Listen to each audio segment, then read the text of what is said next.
어느 시대이건 교회가 끊임없이 던져야 될 질문은 그 시대의 교회가 속한 사회에 얼마나 영향을 미치고 있는가라는 질문입니다. 얼마나 많은 성도가 모이는 교회인가라는 질문이 아니라 얼마나 세상에 영향을 주고 있는가라는 질문이 더 중요한 것입니다. 우리 성도들 간의 서로 간의 친밀함, 그런 인티머시를 얘는 충실하지만 이 사회에 대한 영향력, 임팩트는 존재하지 않는 교회가 된다면 그것은 교회가 세상을 변화시키는 것이 아니라 세상에 의해 교회가 변화되고 말 것입니다. 그러나 교회가 세상을 변화시켜보겠다고 이 세상의 권력 싸움에 직접 끼어들어 권력을 추구하는 것은 매우 위험합니다.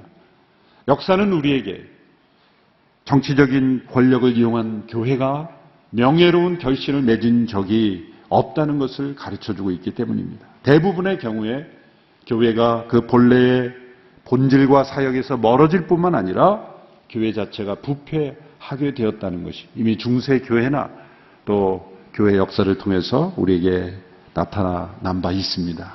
예수님께서 광야에서 사단이 세상에 권력을 주겠다는 유혹을 뿌리치신 것, 그것은 오고는 모든 교회가 어떤 자세로 대해야 될 것을 우리에게 알려주신 것이죠. 이런 관점에서 사도행전 19장에 나오는 이 사도 바울의 사역을 통해서 이 에베소라는 도시에서 일어난 일들은 매우 중요한 교훈을 주고 있습니다. 교회가 이 사회에 어떤 영향을 미치는 공동체로 존재하는가에 대한 그 방향을 제시해주고 있기 때문입니다. 오늘 본문 23절에 보면 에베소에서 큰 소동이 일어났습니다. 그런데 복음의 말씀 때문에 큰 소동이 일어났다라고 기록되어 있습니다. 말씀을 믿는 사람들이 소동을 일으킨 것이 아니라 믿지 않는 사람들이 큰 소동을 일으켰는데 그것이 복음의 말씀이 그 지역에 전해졌기 때문에 일어난 소동이라는 것이죠. 어떤 소동이 일어났습니까? 에베소에 있는 큰 연극장에 에베소 시민들이 함께 모여 큰 소요를 일으켰습니다. 약 그 당시에 2만 5천 명 정도가 들어갈 수 있다고 하는 큰 연극장. 그곳에 사람들이 모여들어 바울의 동행자였던 가이오와 아리스도하고라는 동행자들을 붙잡아서 그들을 위협하기 시작했습니다. 수많은 사람들이 모여들었는데 아이러니한 것은 그곳에 모인 사람들 중에는 왜 모였는지도 모르고 모인 사람들도 있었다. 오늘 본문 19장 32절의 말씀을 보십시오. 연극장 안에서 어떤 사람은 이 말을 하고 또 다른 사람은 저 말을 하는 통에 모인 곳은 매우 혼란스럽게 됐습니다. 심지어 자기들이 왜 그곳에 모였는지 모르는 사람들도 대부분이었습니다. 일부의 사람들은 왜 모였는지 알고 그리고 대부분의 사람들은 왜 모였는지도 모르고 일단 모인 것입니다. 어떤 군중 심리에 의해서 소수의 사람들에 의해서 충동되어 모인 것이죠. 24절에 보면은 그 이유가 상세하게 설명되어 있습니다. 이 에베소라는 지역에 있는 데메드리오라는 한 은세공업자가 이 사람들을 충동질했기 때문입니다. 그 당시에 에베소에 있었던 이 아데미 여신, 이 아데미 여신은 그 로마의 다이아나라는 여신을 헬라식으로 발음한 것이죠. 다산과 풍요의 신이라고 일컬어졌던 그 당시에 아시아와 로마 제국을 휩쓸었던 그런 여신입니다. 그 아데미 여신의 그 모형, 그러니까 미니어처죠. 그러니까 그 모형을 마치 자신이 집에다도 모셔놓고 자신이 또 보관도 하고 또 부적처럼 가지고 다니기도 하고 그 아데미 여신의 그 모형을 만드는 사업이 가장 번창했던 그 정도로 아데미 여신이 많은 영향을 미치고 있었던 에베소였다는 것이죠. 바로 그 사업을 하는 사람입니다. 그 사업을 통해 많은 돈을 얻고 있었던 사람이 그 일에 관련된 사람들을 불러놓고 이렇게 충동한 것입니다. 그것이 오늘 본문 25절에서 28절의 말씀입니다. 같이 한번 읽어볼까요? 좀 길지만 함께 읽어보겠습니다. 시작. 그가 직공들은 물론 이 일에 관련된 일꾼들을 불러 모아놓고 말했습니다. 여러분도 알다시피 우리가 이 사업으로 소득이 꽤 좋았습니다. 그런데 여러분도 보고 들은 대로 바울이라는 사람이 여기 에베소뿐 아니라 아시아에서 온 지방에서 사람들이 만든 신은 신이 아니다. 라며 많은 사람들을 설득해 마음을 돌려놓고 있었습니다. 이렇게 되면 우리 사업의 명성이 떨어질 뿐 아니라 위대한 여신 아데미 신전의 명예도 실추되고 아시아 지방과 전 세계에 걸쳐 숭배되고 있는 이 여신 자체도 그 신성한 위엄을 잃을지도 모르는 위험이 있습니다. 그들의 이 말을 듣자 화가 치밀어 올라 에베소 사람들의 아데미 여신은 위대하다고 소리 높였습니다. 그들이 이 말, 거기까지 읽겠습니다. 데메드리오라는 사람이 얼마나 탁월한 대중 선동가인지를 보죠. 이 소동의 배후 인물입니다. 바울의 사역을 통해서 우상에서 떠나는 사람들이 많아졌다는 거죠. 사람들의 말씀을 듣고 특별히 사람이 만드시는 신이 아니다. 당연한 진리죠. 사람들이 만들어야만 존재할 수 있는 신, 어떤 모양을 만들고 어떤 그림을 붙여놓고 어떤 장식을 함으로 신이라 불리는 것은 신이 아니다. 인간이 만드시는 진정한 신이 아니라는 그 단순하지만 그 분명한 진리 앞에 수많은 사람들이 깨닫고 정신이 돌아온 것이죠. 그들이 숭배하던 아데미 여신이 신이 아니라는 것을 깨닫고 많은 사람의 마음이 돌아오게 되었다는 거예요. 그런데 그 영향력이 얼마나 컸냐면 이 은생홍업자, 그 아데미 여신의 모형을 만들어서 많은 돈을 벌던 사람들에게 큰 타격을 줄 정도로 많은 사람들이 우상에서 돌아섰다는 거죠. 그래서 이 데메드리오라는 사람이 같은 업종에 있는 사람들을 불러모고 이제 소묘를 일으킨 것입니다.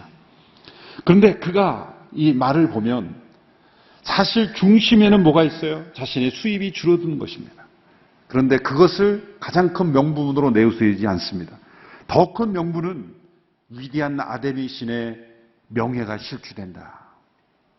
그 위대한 여신 아데미 여신의 그 존엄이 신성한 위엄이 추락된다라는 명분으로 겉으로 볼 때는 종교적인 명분 또 이 사업의 명성이 실추된다. 다른 명분을 내세우면서 실제 명분을 숨긴 것이죠. 그 당시에 에베소에 존재하던 이 아데미 여신 신전은 그 당시에 세계 불가사의 중에 하나였죠. 그 아테네에 있는 파르테논 신전보다 4배나 더 큰, 그래서 19m 되는 대리석 기둥이 127개나 되는, 폭이 115m, 또 길이가 115m, 폭이 55m로 그 당시의 건축물로서는 불가사의할 정도의 그런 규모를 자랑했다는 거예요. 그래서 이 아데미 신전을 구경하려고 오는 많은 사람들이 그 에베소를 방문했고 그것이 관광 수입이 됐고 또 그 아데미 여신의 그 모형을 다 구입해서 또 집에다 모셔놓고 그렇게 아데미를 숭배하는 그 숭배를 전파하는 본산지가 에베소였다는 것이고 그로 인해서 막대한 경제적 이익을 얻던 사람이 이 데메드리오라는 사람이라고. 그 사람이 사람들을 선동해서 이제 사람들을 분노하게 한 거예요.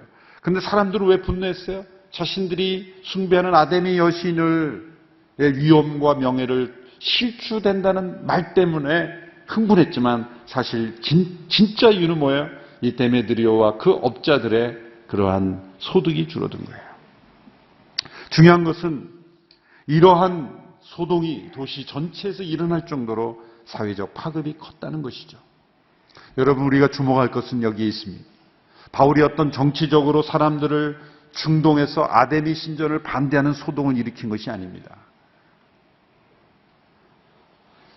또 그 아데미 신전을 폭력적으로 어떤 파괴하는 소동을 일으킨 것도 아닙니다. 바울은 말씀을 전했습니다. 사람이 만드시는 신이 아니다라는 메시지를 통해 사람들의 마음이 우상으로부터 떠나도록 한 것입니다. 그러나 사람들이 그 우상에서 떠나는 파급 효과가 그 우상으로 경제적 이익을 얻던 사람들이 타격을 입을 정도였다라는 거죠. 여러분, 경제는 중요합니다. 그러나 때로 하나님이 역사하실 때는 불의한 경제는 줄어들 수도 있어요. 우리가 어떻게 사회에 영향을 미쳐야 되는가에 대한 어떤 패러다임을 보여주는 내용입니다. 교회가 어떤 정치 권력을 가지고 세상을 변화시키는 것이 아니라 우상을 부수고 폭력적인 대응으로 변화를 일으키는 것도 아닙니다. 교회가 전하는 말씀, 진리, 앞에서 사람들이 우상에서 떠남으로 인해서 때로 악에 기생하여 번창했던 사업들은 줄어들고 선한 사업들이 흥하게 되는 그런 사회 변혁이 일어나게 되었다는 것이죠.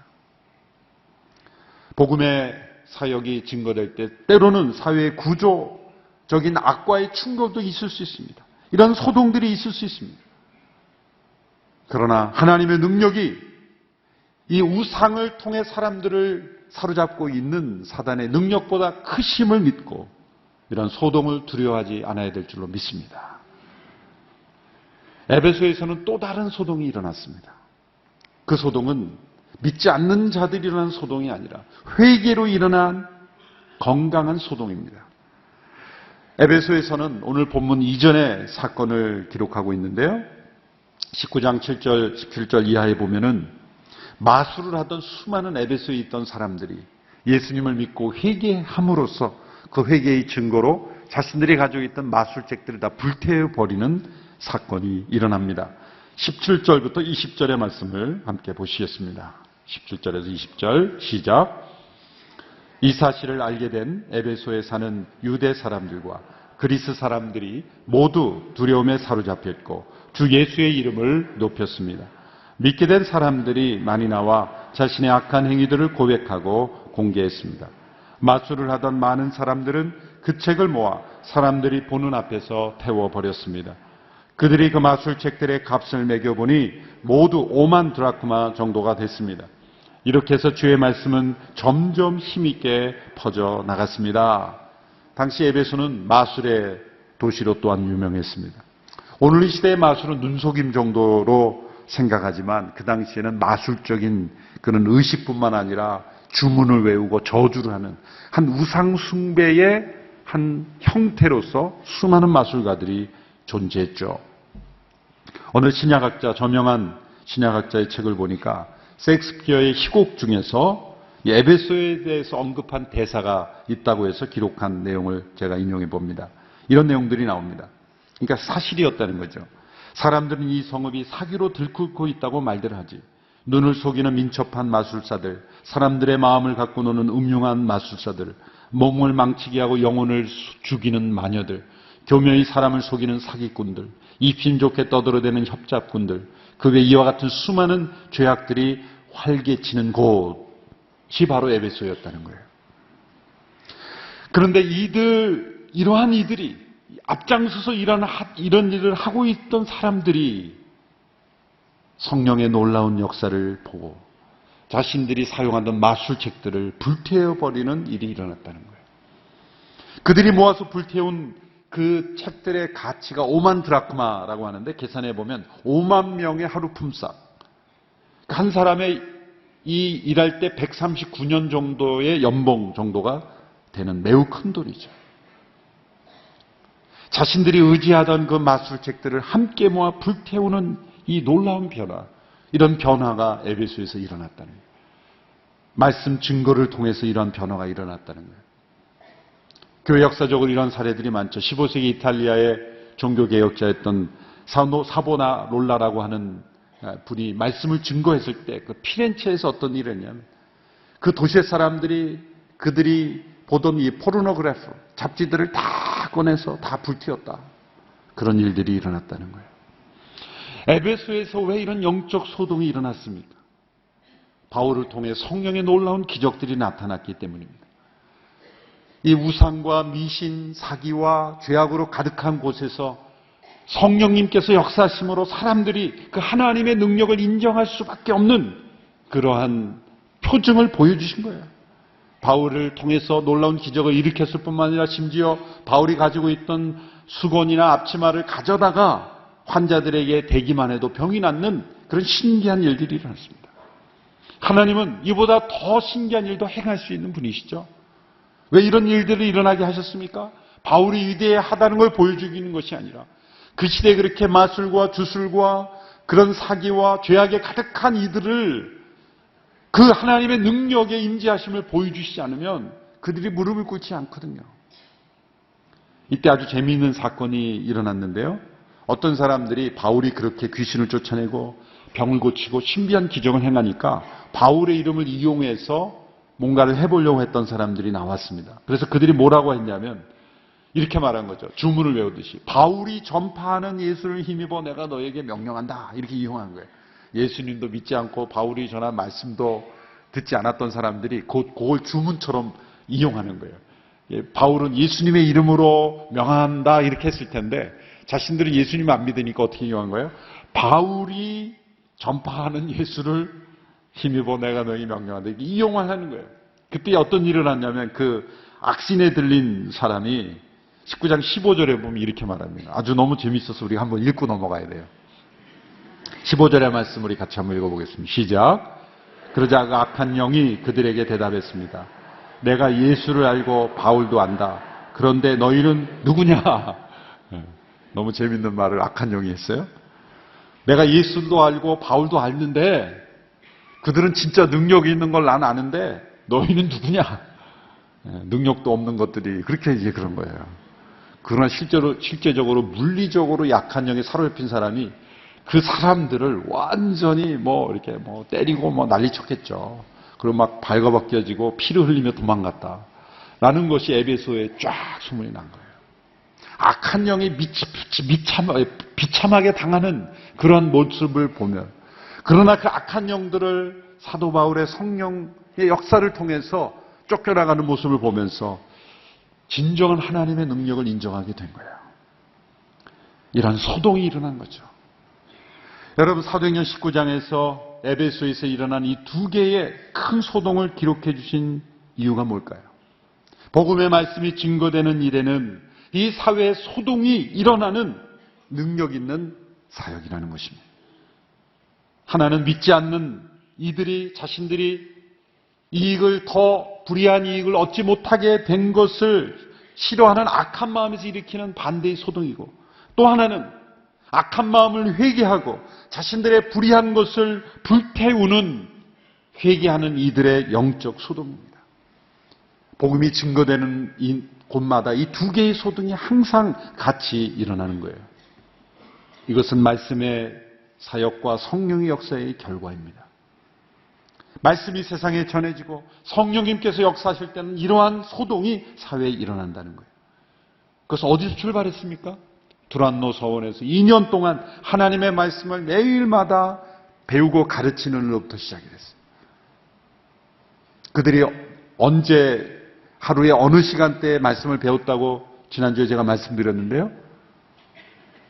가장 무더울 때 오전 11시에서 오후 3, 4시까지 그 당시에 사람들은 다 낮잠 자러 들어갈 가장 뜨거운 태양에 그들은 모여서 말씀을 배웠어요. 그 뜨거운 태양보다 더 뜨거운 말씀에 대한 열정이 있었기 때문에 그 열정은 어디서 왔습니까? 성령의 세례가 그들에게 임했기 때문이에요. 성령의 세례가 그들에게 임했을 때 그들은 이렇게 말씀을 사모했고 그 말씀을 사모하는 이들을 통해서 또한 이 성령의 놀라운 역사와 신기한 기적들이 일어난 거예요. 그 신비한 기적들이 일어남으로 또다시 하나님의 말씀 앞에 그들이 무릎을 꿇고 우상에서 떠나게 되고 이 말씀과 성령은 함께 동시적으로 순환적으로 역사되는 것입니다. 그 말씀과 성령의 역사가 사회의 변혁으로 일어나는 거예요. 우리 한국 역사를 보십시오. 1907년 평양 대부흥이 일어난 이후에 우리나라에서 오랫동안 내려왔던 노비제도, 축첩제 그런 사회 악습들이 끊어지게 된 계기는 영적 대부흥이 일어났을 때 하나씩 끊어졌어요. 1907년 평양 대부흥이 일어난 이후에 노비 폐조 제도 운동이 일어나고요. 그런 사회의 큰 변혁들이 일어나는 거예요. 금주 구면만이 아니라 우리 사회에 존재하고 있었던 양반과 그런 어떤 노비의 그 간격이 깨지게 되는 그런 일들이 다 영적 운동과 함께 일어난 거예요. 우리나라에 존재하는 가난 농군학교, 또 대한기독교 여자 절제회, 이런 절제 운동들, 사회 운동들, 농촌을 깨우는 운동들, 다 어디에서 일어났습니까? 말씀과 성령으로 깨어있는 영혼들을 통해 일어난 것입니다. 영국에는 윌리엄 밀버포스가 노예제도를 폐지하기 위해서 그가 국회의원이 된 때부터 노예제도를 폐지해 결국 그가 죽은 직후에 그 제도가 폐지됐죠.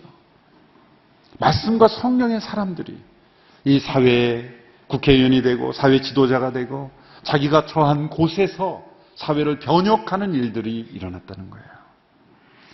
우리 교회 여러 번 왔던 짐 신발라 목사님, 브루클린의 그 마약과 중독과 매춘과 그 약탈이 가득한 그 지역에서 20여 명으로 시작한 그 브루클린 태버너클 처치가 수많은 영혼들을 변화시키고 앞에서 찬양하는 그 찬양단원들이 대개 다 변화된 사람들이라는 거예요. 그 교회를 통해서 예수 믿고 악습을 끊고 사회가 변화되는 그러한 일들. 이것이 사도행전적 교회의 모습이에요. 말씀에서 시작해서 성령의 놀라운 역사를 통하여 사회의 변혁의 열매를 맺게 되는 것입니다. 세상의 소동을 일으키는 교회입니다. 때로는 악한 세력들이 반대하는 소동도 있지만 회개하는 소동도 일어난 거예요. 우리 온누리교회를 통해 이 서울과 한국의 영적 소동이 일어날 수 있게 되기를 바랍니다. 에베소에서 일하는 놀라운 성령의 역사가 우리 교회와 우리 성도들의 삶을 통해 우리 성도님들의 일터에서 놀라운 영적 소동이 일어납니다. 교회가 존재함으로 사회가 변화된 역사에 큰 쓰임받는 그런 온누리교회 될 수 있게 되기를 주님의 이름으로 축원합니다. 기도하겠습니다. 하나님 아버지, 에베소에서 일어난 사도행전적 역사가 오늘 이 시대에 온누리교회를 통해서도 이 시대에 일어나기를 간절히 소망합니다. 우리가 더욱더 말씀 앞에 엎드리고 성령의 역사의 통로가 되므로 주님께서 우리를 통해 일하시는 이 시대의 놀라운 사회 변혁이 일어나게 하옵소서. 예수님의 이름으로 기도하옵나이다. 아멘.